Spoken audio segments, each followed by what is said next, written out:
د وایس اف امریکا دیوا ګرانو مینوالو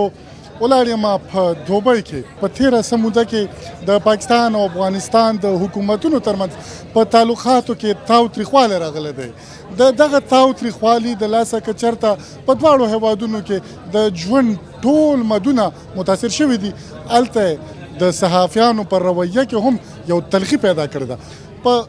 دوبۍ کې د دواړو هیوادونو د خبریالانو یو کانفرنس شوی دی د دغه کانفرنس برخوال دا مهال راغلي دي په دوبۍ کې د یوې کښتۍ دننه چې تاسو وینئ هوټل نما کښتۍ ده په دې کې ناست دي روټۍ هم خوري ګپې شمې هم کوي دې سره به لږې خبرې کوو چې په دغه کانفرنس کې څه فیصلې وکړلې د دې اهمیت څه او ضرورت یې ولې ولیدل شو نو راځئ د دې کانفرنس د ګډونوالو سره د نږدې نه خبرې کوو د ټولو مدونو که هغه شاعر دی ادیب دی او لیکوال دی او فنکار دی او که هغه صحافي دی د ټولو خلکو بلکې د ټولو ولسونو دا ذمهواري جوړیږي چې هغې په دې هکله د دواړو ملکونو ترمنځ د مینې محبت د پیدا کولو دپاره هغه ناباوري هغه شکونه هغه ګمانونه او بدګمانۍ ختمې کړي چې هغه را پیدا شوي دي هغه که د حکومتونو په سطح دي هغه د حکومتونو د سطح لویې خبرې دي خو چې زمونږ کومه ذمهواري ده نو هغه باید چې موږ هغه خپله ذمهواري پوره کړو ځکه چې که موږ په داسې حالاتو کې دا ذمهواري پوره نه کړه نو د لیکوال په حیث زه مجرم یم د صحافي په حیث ته مجرم د یو شعور لرونکي په حیث هر یو تن په دې جرم کې شریک دی پاورنر خو د کانفرنس کې مختلف موضوعاتو او یو مهم موضوع پکې دا وه چې څرنګې ژورنالستان صحافیان دوی کولی شي چې د پاکستان افغانستان ترمنځ اعتماد سازۍ دپاره اعتماد د بحالۍ دپاره کار وکړي بیا چې کوم د پاکستان او افغانستان ترمنځ کوم یو لانجه ده د اختلافات دي د تنازعات دي د دې په حل کولو کې د دواړو غاړو ژورنالستانو د هغې څه کردار پکار دی او دا کانفرنس زما په نظر باندې مهم ځکه دی چې په داسې وخت کې کیږي چې د پاکستان افغانستان ترمنځ هغه تګ راتګ هم لږ کم شوی دی تعلقات یو وارې بیا د دباو لاندې دي ډېر خراب شوي دي نو په داسې حال کې دا کانفرنس چې د پاکستان او افغانستان مشران نن سبا یو بل سره نه کینی لیکن ژورنالستان صحافیان یو بل سره ناست دي او د هغې موضوع بیا دا ده چې څنګه مونږ خلک یو ځای کړو څنګه مونږ ناباوري ختمه کړو او بیا ژورنالستانو رول خو ځکه مهم دی چې عمده خلک دي چې دا په خپلو رپورټونو په خپلو نظریاتو په خپلو تجزیو په هغې باندې د خلکو هغه ذهن جوړوي زه فکر کوم په دغسې ناستې او کنفرانسونه کولی شي ډېر ښه مثبت رول ولري او تاثیر ولري یوازې د ژورنالستانو په منځ کې نه بلکې د دواړو خواو دواړو اړخونو د پابلیک یا د خلکو عام وګړي خاصتا ځکه چې متاسفانه ځینې هغه کوم مخکني روابط و متاسفانه لږ غشوی دي د مهاجرینو او د هغه نه وروسته د باردر د بندولو نه وروسته مینوالو دغه خبرې به هم جاري ساتو خو اوس د پاکستان او افغانستان نه د راغلو دغه خبریالانو دپاره په دغه کښتۍ کې د نڅا او د سندرې یو پروګرام جوړ شوی راځئ د دې نه خوند والی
تر کومه پورې چې د دې کانفرنس موخه وه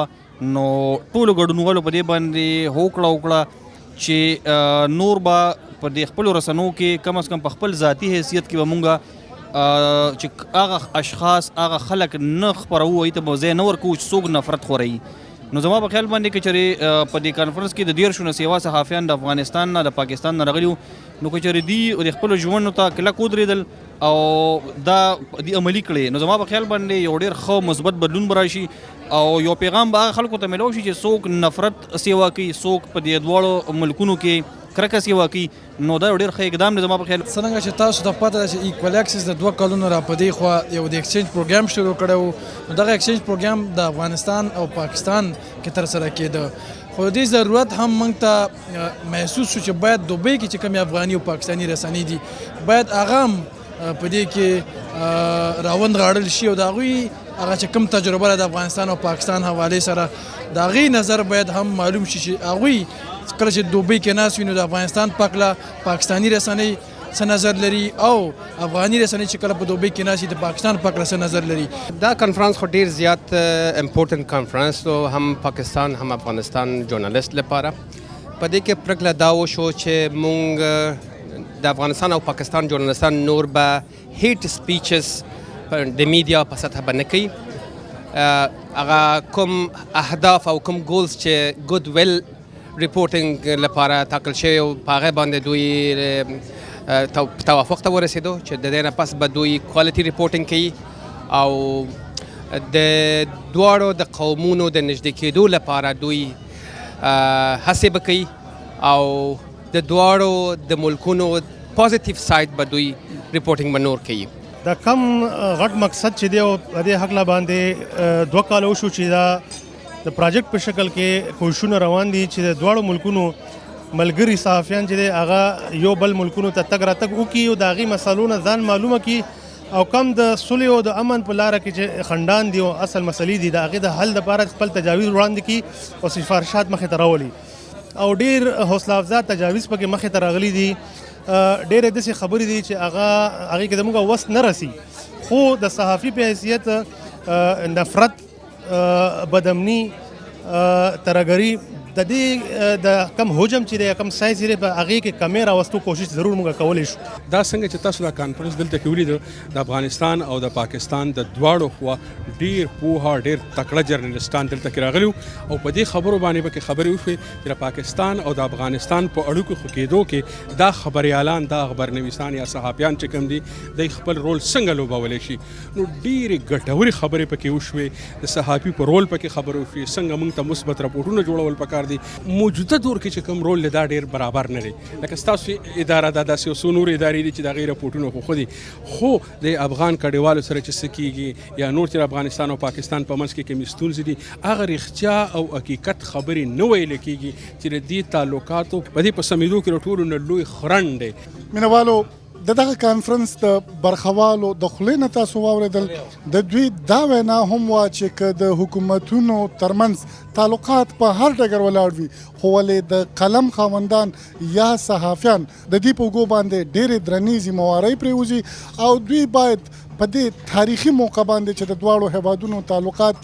د تاو تریخوالي ښکار دي خپل تاریخي رسالت ترسره کړي خپل